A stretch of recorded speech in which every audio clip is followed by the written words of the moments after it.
నేను ఒక సాధారణ భారతీయుడిని. రోజుకి 4,000 రూపాయల కొత్త కరెన్సీ కోసం ఏటీఎం దగ్గర 4-5 గంటల క్యూలో నిలబడుతున్న సామాన్య భారతీయుడిని. ఈరోజు పేపర్ చూసావా? భూషణం బద్దలు, 100 కిలోల బంగారం, 90 కోట్లు స్వాధీనం. కాంట్రాక్టర్ శేఖర్ రెడ్డి ఇంట్లో నిధి 1000 కోట్ల ఆస్తి పత్రాలు లభ్యం. నగదులో 70 కోట్లు కొత్త కరెన్సీ. 70 కోట్లు కొత్త కరెన్సీ. ఎక్కడ మార్పిడైంది ఇదంతా?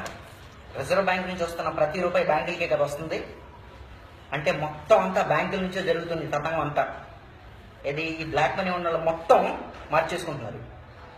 సామాన్య భారతీయుడు రోడ్డు మీద అలాగే నిలబడి ఉంటున్నాడు. ఏ బ్లాక్ మనీ గురించి అయితే ఎంత కథ జరిగిందో వాడి ఇంట్లో నుంచి కదలకుండా ఆడి పాత కరెన్సీ నోట్లని కొత్త కరెన్సీ నోట్లు అయిపోతున్నాయి. మనం డ్రా చేసుకోవాలంటే ఎన్ని రిస్ట్రిక్షన్స్, కానీ వాడి దగ్గరికి ఎలా వెళ్తున్నాయి? మొత్తం 70 కోట్లు మార్పిడి జరిగిందంటే అంత అవలేని విషయం కాదు. ఇది ఒక్క మనిషికి సంబంధించిందే.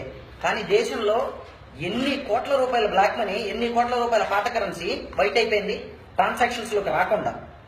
ఎన్ని కోట్లు? నీకు తెలీదా మారిందని? ఎన్ని కోట్లు రోజుకు మారుతున్నాయో మనందరికీ తెలుసు, కానీ మాట్లాడవు. నువ్వు మాట్లాడినంత వరకు నీ దేశం బాగుపడదు. నువ్వు అడిగితే, నువ్వు క్వశ్చన్ చేస్తే మాత్రమే బాగుపడుద్ది. టీవీల్లో, న్యూస్ పేపర్లలో ఏదేదో రాసేస్తాడు. ఆ మారుతుందంట, చెత్త కుండీలో దొరుకుతుందంట, అది ఇది రాస్తాడు. కానీ వాళ్ళు ఎవ్వరూ యాక్షన్ తీసుకోరు. తీసుకోవాలంటే నువ్వు మాట్లాడాలి. ఇప్పటికైనా మాట్లాడడం మొదలుపెట్టు. ఇవాళ నేను గవర్నమెంట్ని డిమాండ్ చేస్తున్నా.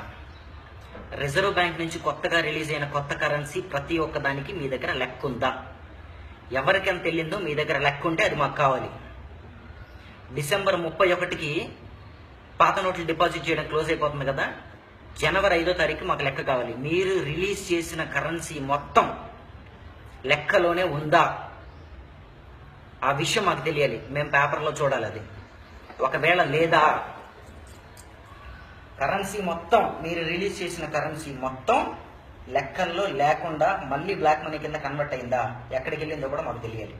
నేను ఒక్కడిని అడిగితే ఎవ్వడూ నన్ను పట్టించుకోడు. మనందరం కలిసి అడిగితే ఆన్సర్ చెయ్యక తప్పదు. కాబట్టి మీరు కూడా క్వశ్చన్ చేయండి. నీకు కావాలి కదా లెక్క, నీకు కూడా కావాలి కదా లెక్క. కొత్తగా రిలీజ్ అయిన కరెన్సీ మొత్తం ఎక్కడికి పోయిందో లెక్క నీకు కూడా కావాలంటే నువ్వు కూడా క్వశ్చన్ చేయి. ప్లీజ్ క్వశ్చన్ చేయి. ఒక్కసారి నీ దేశం కోసం ఒక్కసారి క్వశ్చన్ చేయి. క్వశ్చన్ చేస్తూ ఒక వీడియో చేయండి, హ్యాష్ ట్యాగ్ పెట్టి దాన్ని పోస్ట్ చేయండి. దొరుకుతుంది కదా సోషల్ మీడియాలో. ఆ హ్యాష్ ట్యాగ్ సెర్చ్ చేస్తే ఎంతమందిని మనం ఆ లెక్క కోరుకుంటున్నామో గవర్నమెంట్కి తెలియాలి. ఇండియన్ గవర్నమెంట్కి మనం ఎంతమంది ఆ లెక్క కోరుకుంటున్నామో ఇండియన్ గవర్నమెంట్కి తెలియాలి. మనందరం చేసే వీడియోలకి 3 హ్యాష్ ట్యాగ్లు పెట్టుకున్నాం. 1 #1 catch the fox, #2 clean the country, #3 I demand a report. Please మీ దేశం కోసం ఒక్కసారి క్వశ్చన్ చేసి వీడియో పోస్ట్ చేయండి.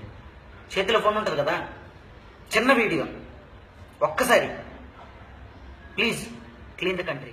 రోజు పేపర్లో న్యూస్ చూసి పక్కన పడేసినట్టు, ఫేస్బుక్లో వచ్చే వీడియోలు చూసి పక్కన పడేసినట్టు కాకుండా ప్లీజ్ ఒక్కసారి రెస్పాండ్ కండి.